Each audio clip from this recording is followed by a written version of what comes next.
Nesse vídeo, eu quero falar um pouco da minha experiência fotografando no Grand Teton National Park, em Wyoming, nos Estados Unidos.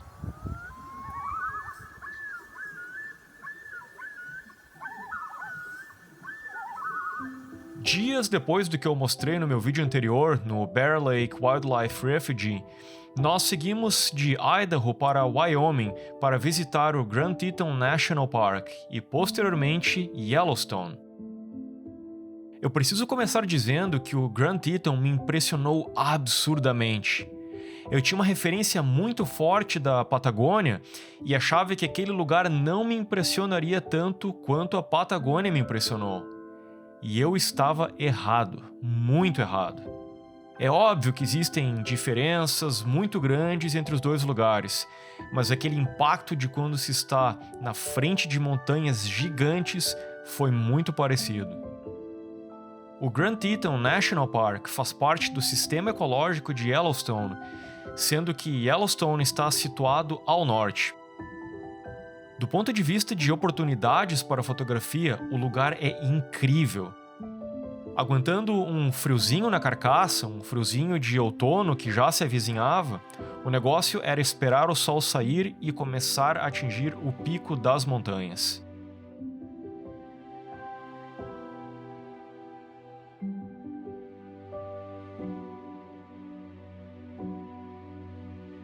Na sequência, fomos para um dos locais mais clássicos do parque, o Schwabacher Landing, onde, quando se chega cedo, dá para fotografar as montanhas refletidas na água.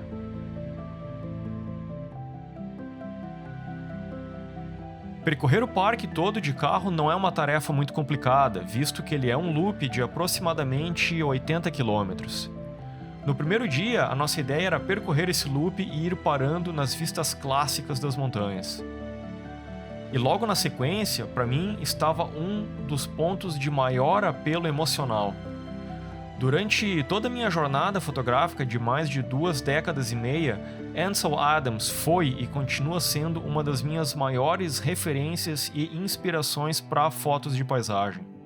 Foi nesse parque que ele fez uma de suas fotos mais icônicas. Para mim, chegar no mesmo lugar, olhar para a mesma paisagem, apontar as minhas câmeras, incluindo a minha amada Nikon FM carregada com Ilford Punch 50, para as mesmas montanhas, foi algo realmente especial. Algo que por décadas eu quis fazer. Seguimos adiante e, mais ou menos na altura do Elk Ranch Flats, tivemos o nosso primeiro encontro com bisões. Essa é uma subespécie diferente da que encontramos em Northwest Territories no ano passado. São um pouco menores, mas tão majestosos quanto.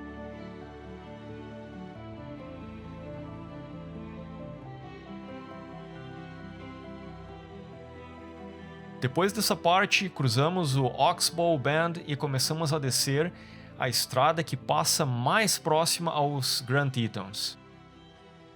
Nessa parte, se chega ao Jenny Lake, que também oferece uma das vistas clássicas do parque. E foi aqui que passamos o nosso segundo dia no parque, que eu já vou falar a respeito logo mais à frente. Para terminar esse dia, completamos o loop e fomos até o Moulton Barn, que é um celeiro de madeira do início do século XX, que também oferece uma das vistas clássicas do parque.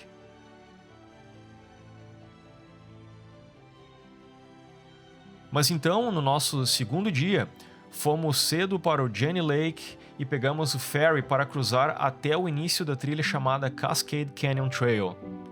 Nela, subimos até o Inspiration Point antes de nos embretarmos por entre as montanhas.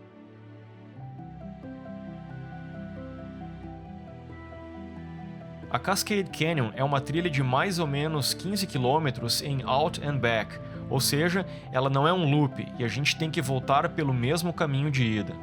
Mas as vistas são simplesmente espetaculares e dão um ângulo completamente diferente das montanhas do parque.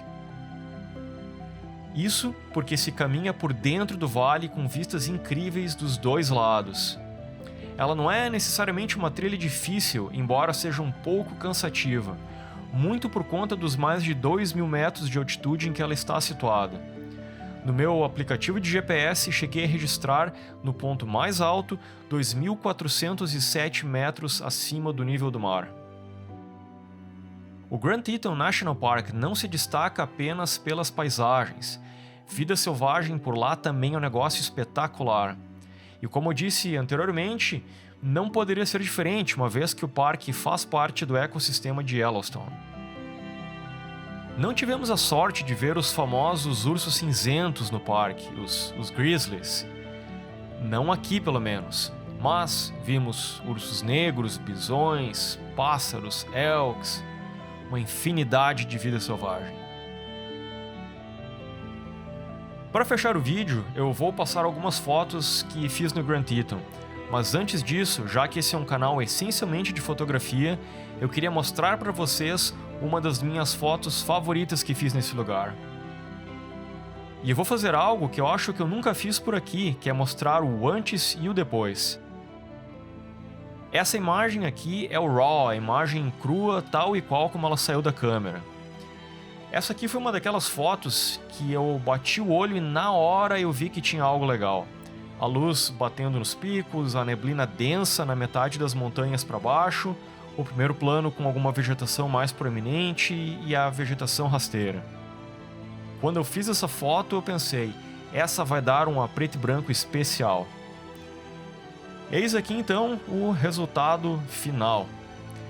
Eu sempre sou muito crítico com as minhas imagens, eu sempre vejo demasiados problemas nelas.